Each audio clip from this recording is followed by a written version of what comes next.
Respons keluarga Brigadir J soal surat Baradae, memaafkan namun proses hukum tetap berjalan. Baradae telah menuliskan surat bela sungkawa dan permohonan maaf kepada keluarga Brigadir J. Surat itu ia tulis di rumah tahanan Barreskrim Polri.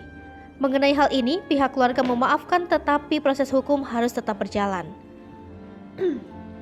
Dikutip dari tribunweb.com, hal itu disampaikan oleh bibi Brigadir J, Roslin Simanjuntak.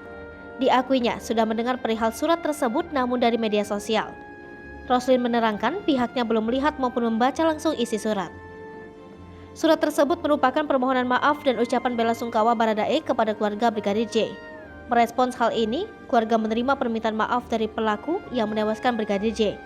Kendati begitu, proses hukum harus berjalan agar seluruh fakta terungkap dan semua pelaku yang terlibat mendapat hukuman.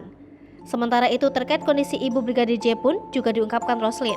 Disebutkan kakaknya itu hingga kini masih trauma. Bahkan ibu Brigadir J tak bisa tenang dan sering terkejut hingga histeris jika mendengar suara keras. Tak hanya itu, kakaknya tersebut kerap menangis setiap melihat foto Brigadir J.